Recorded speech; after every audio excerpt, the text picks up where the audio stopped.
সুপ্পুর একটা সাক্ষাৎকার ছাপা হয়েছে এক কালের কণ্ঠে না কণ্ঠে। ওখানে সুপ্পু মেলা কাউ কাউ করেছে, কানাকাটি করেছে, কয়টা ইন্টারেস্টিং কথা কইছে, আমি সেইখান থেকে পড়ে শোনাই। আমি নির্দ্বিধায় বলতে পারি ওই কঠিন সময়েও বিএনপির শীর্ষ নেতৃত্ব আমার পাশে ছিলেন। তারা তখনও সংবিধানের ধারাবাহিকতা অক্ষুণ্ণ রাখার বিষয়টি আমার কাছে স্পষ্ট ভাষায় ব্যক্ত করেছেন। বিশেষ করে বিএনপির চেয়ারম্যান তারেক রহমানকে ঘিরে আমার মনের মধ্যে অনেক কৌতূহল জমা ছিল, কিন্তু আমি পর্যায়ক্রমে বুঝতে পারলাম তিনি খুবই আন্তরিকতাপূর্ণ মানুষ। হি ওয়াজ সো কর্ডিয়াল। আমার দুঃসময়ে বিএনপির সহযোগিতা শতভাগ ছিল। সুপ্পু খুব পরিষ্কার করে বলছে যে বিএনপি তারে রক্ষা করছে। কোন সুপ্পুকে? সেই সুপ্পুকে যে তার নিজের পরিচয় নিজেই দিচ্ছে। শোনেন তার নিজের ক্রেডেনশিয়াল। আমি রাজনীতির এমন কোন অঙ্গন নাই যা আমি ছুঁয়ে যাই নাই। আমি বঙ্গবন্ধুর ছোঁয়া পেয়েছি। আমি আমার জীবদ্দশায় পরপর 6 বার বঙ্গবন্ধুর দেখা পেয়েছি। বঙ্গবন্ধু আমাকে নাম ধরে ডেকেছেন, এই চুপ্পু তুই এদিক আয়, এই চুপ্পু তুই মাঠে আয়। আমি বঙ্গবন্ধুর 6 দফার ভাষণ শুনেছি। আব্দুর রব বগামিয়ার বাড়িতে আমি গিয়েছি, আমার প্রতিবেশী। ওখানে আমি দুপুরে ভাত খেয়েছি বঙ্গবন্ধুর সাথে। শুনেছেন কি বিশাল ক্রেডেনশিয়াল? মানে কার সাথে কই ভাত খেয়েছে সেটাও তার বড় যোগ্যতা। সোহরাওয়ার্দীর বডিগার্ড তারে কয়বার সুপ্পুকে ডাকছে সেটা তার বড় যোগ্যতা। তো এটি শেষ না, তারে কেন কাঁঠাল রানী পছন্দ করতো, কেন দয়া করতো, সেটা তার মুখ থেকে শুনেন। সেটা ছাত্রলীগ করতো সেটাও শুনেন।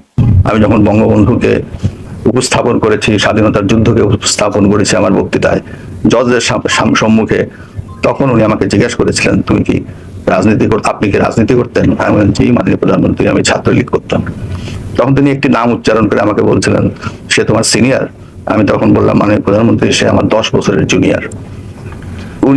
উনি যাকে সিনিয়র লিডার মনে করতেন তারও আমি 10 বছরের সিনিয়র। এটা শুনে উনি অনেকটা আমার প্রতি দয়া সাগর হাত বাড়িয়ে দিলেন। শুনেছেন ফাইনালি তার মনে বড় দুষ্ক ছিল, সেটা জানেন? তার দুষ্ক কি ছিল? আমার মনে বড় দুষ্কু, ও দুষ্কু আমার মনে রে। কি দুষ্কু সুপ্পু তোমার মনে? ওর মুখেই শুনেন। গত 3 মাস ধরে মাননীয় প্রধানমন্ত্রীকে সালাম করতে গেলে উনি আমার সালাম নিতেন না। তা আমি দেখতাম যে উনার চরণের ধুলো আমি পাই না। আমার মিশ্র প্রতিক্রিয়া হচ্ছিল যে উনি কেন আমার সালাম নেন না, না থাক থাক বলে। কিন্তু সেই সময় যে ওনার মনের মধ্যে রাষ্ট্রপতি হিসাবে আমার নাম গ্রথিত হয়ে গেছে এবং সেজন্যই যে উনি আমার সালাম নেওয়াটা বিব্রতকর মনে করতেন, এটা তো পরে বুঝলাম। আগে তো বুঝতাম উনি আমার পর বিরক্ত। শুনেছেন তার দুষ্কু কেন কাঁঠাল রানী তারে পায়ের ধুলে নিতে দেয় না? এই কিসিমের একটা মানুষের রাখার জন্য বিএনপির কি আকুলতা ব্যাকুলতা। আমি যখন কইতাম সুপ্পু ওয়াকার আর বিএনপি বরাবর হয়ে গেছে, তা প্রমাণ পাইলেন তো। সুপুর কপালে যে দুষ্কু আছে এটা আমি কলে 2023 সালে ওই প্রেসিডেন্ট হওয়ার টাইমে কইছিলাম।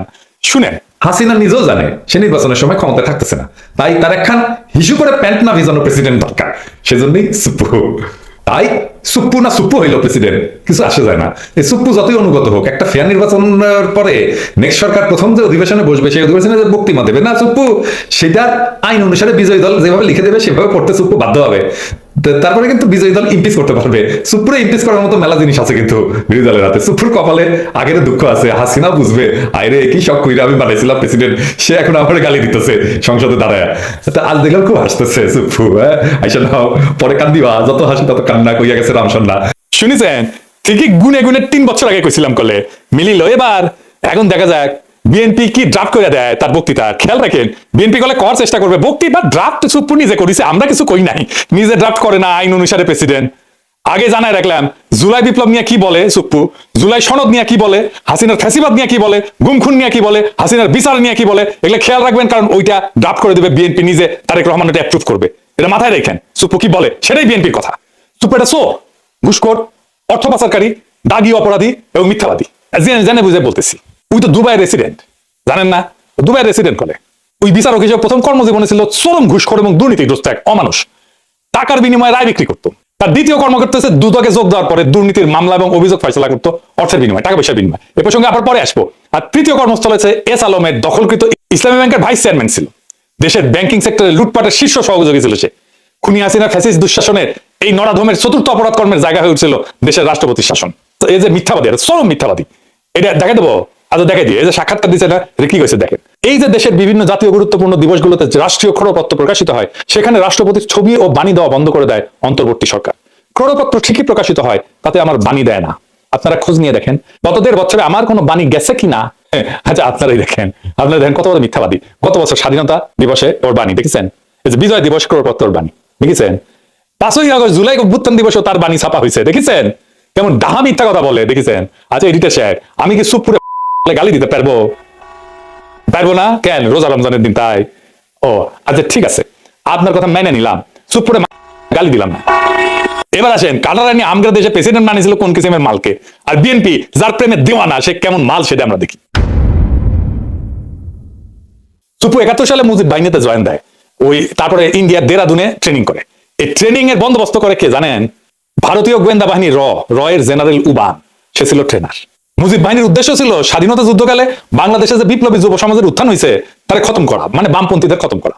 এই উদ্দেশ্যে স্বাধীনতার পর রক্ষী বাহিনী গঠন করা হয় এবং তারা কিন্তু 30,000 যুবককে হত্যা করে সেই সময় মুজিবের আমলে, শরৎী বডিগার্ডের আমলে। এই রক্ষী বাহিনী তৈরি হয় মুজিব বাহিনীর সদস্যদের দিয়া, মানে সুপুর ভাই ব্রাদারদের দিয়া। সেই রক্ষী বাহিনীকে জিয়াউর রহমান আর্মিতে আত্মীকৃত করে। শরৎী বডিগার্ড জয় বাংলা হয়ে যাওয়ার পরে জিয়ার আমলে যতগুলো মিলিটারি কু হয়েছে সেগুলোতে রক্ষী বাহিনী থেকে আসা লোকজন যুক্ত ছিল। জিয়া যে লাস্ট কুতে মারা যায় সেখানেও রক্ষী বাহিনী থেকে আসা অফিসার ছিল কিলিং স্কোয়াডে যে জিয়াকে খুন করেছে। এটা খালেদা জিয়া ঠিকই বুঝেছিলেন, তাই তিনি কইছিলেন যে সাপকে বিশ্বাস করা যায় কিন্তু আওয়ামী লীগকে বিশ্বাস করা যায় না। যার মধ্যে আওয়ামী লীগের বিন্দু মাত্র জিনিস আছে, চিহ্ন আছে, তারা বিশ্বাস করা যায় না। শুনেন, সাপকে বিশ্বাস করা যায় কিন্তু আওয়ামী লীগকে বিশ্বাস করা যায় না। আওয়ামী লীগ যদি স্বার্থের জন্য দেশটাকে পর্যন্ত বিক্রি করে দিয়ে ক্ষমতায় থাকতে চাইবে, লেনদেন করছে মতো থাকতেছে, তাদের এই আওয়ামী লীগকে বিশ্বাস করেন না। শুনেছেন? আর এখন সেই জিয়া এবং খালেদা জিয়ার পুত্র তারেক রহমানের আওয়ামী লীগ ছাড়া চলেই না। হ্যাঁ, যাই হোক, সুপ্পুতে ফিরে আসি। 72 সালে সুপ্পু পাবনার এডওয়ার্ড কলেজ থেকে বিএসসি পাস করে। ওই পরীক্ষাটা ছিল নকলের জন্য বিখ্যাত, একেবারে আপনারা সবাই জানেন, মুরব্বীদের জিজ্ঞেস করেন, সব কটা নকল করে পাস করেছে। 75 সালে সে পাবনার আমিনউদ্দিন আইন কলেজ থেকে এলএলবি ডিগ্রি পায়, মাশাআল্লাহ। 82 সালে সে বিসিএস বিচার ক্যাডারে যোগ দেয়, একটা স্পেশাল ক্যাডার সার্ভিস হয়েছিল। পরবর্তীতে জেলা জজ হিসেবে দায়িত্ব পালন করে। এই হইল দিয়া তার বিদ্যা অভিজ্ঞতার দৌড়। আগে যারা বিচার বিভাগ থেকে রাষ্ট্রপতি হয়েছিলেন তাদের শিক্ষা জীবনের সঙ্গে নকল বা সুপুর তুলনা করলে লজ্জায় মাটিতে মিশা যাওয়া ছাড়া আর কোনো উপায় থাকে না। সে বিচারপতি আবু সাইদ চৌধুরী থেকে বিচারপতি শাহাবুদ্দিন আহমেদ পর্যন্ত সকলেই ছিলেন হাইকোর্ট সুপ্রিম কোর্টের বিচারপতি, কেউ কেউ ছিলেন প্রধান বিচারপতি। আর কারাল রানী উপসচিব পর্যায়ে অবসরপ্রাপ্ত এক দুর্নীতিগ্রস্ত বিচারপতিরে বাংলাদেশের সর্বোচ্চ পদে নিয়োগ দিয়েছিল। এই করে পদটার যে কি পরিমাণে অবমূল্যায়ন হয়েছিল সেটা আমাদের ধারণার বাইরে। দেখেছেন তো কেমন মিছা কথা বলে, চোখে চোখে মিছা কথা বলে। এটা বাংলাদেশের রাষ্ট্রপতি। এরকম একটা মিছা কথা বললে তো ইমিডিয়াতে হইচই পড়ে যেত দুনিয়ার যে কোনো সভ্য দেশে। কিছু হয়েছে এরকম একটা মিছা কথা বলছে।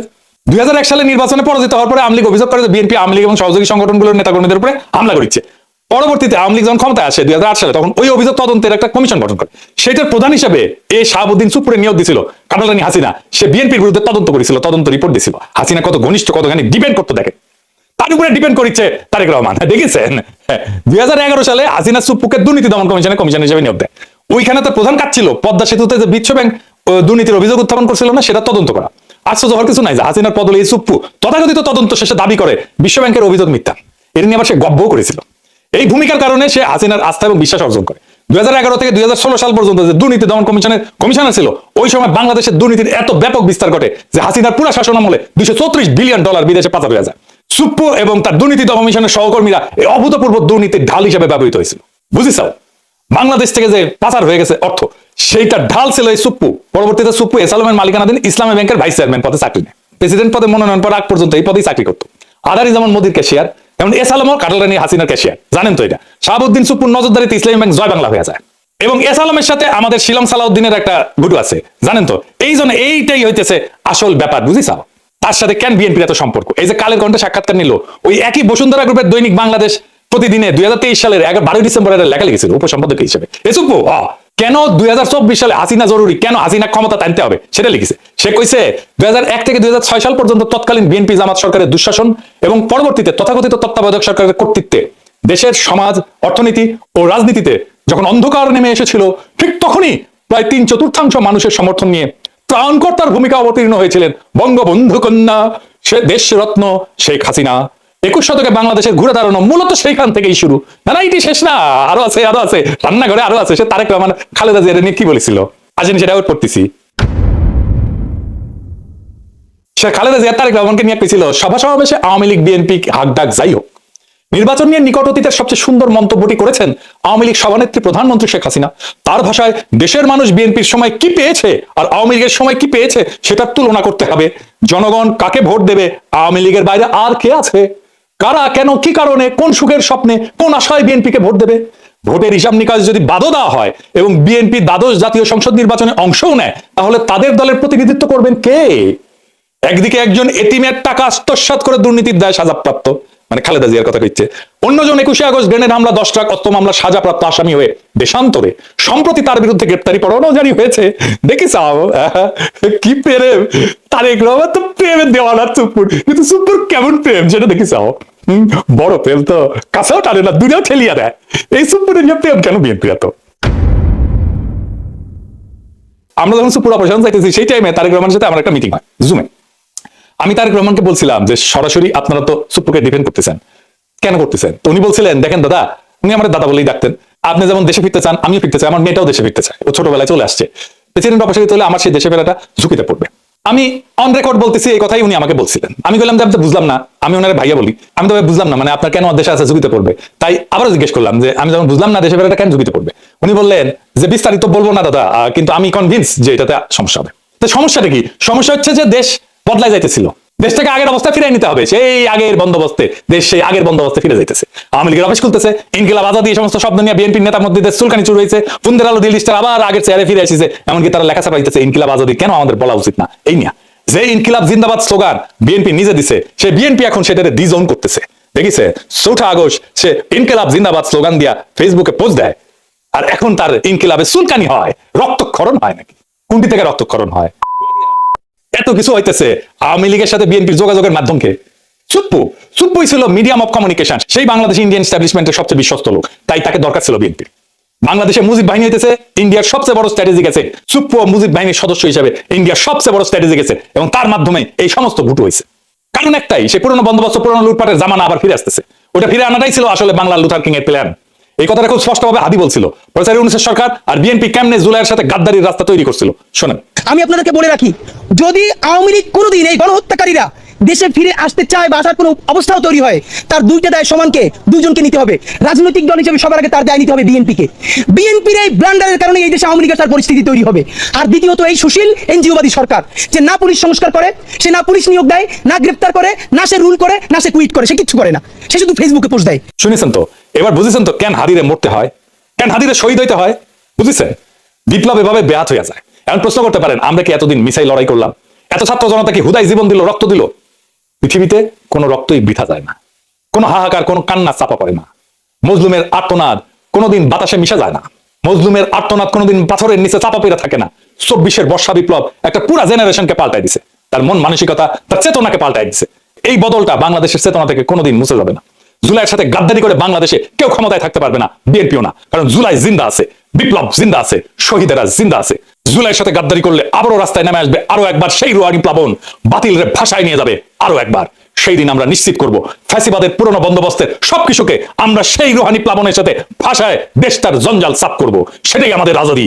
আজাদী জিন্দাবাদ, ইনকিলাব জিন্দাবাদ।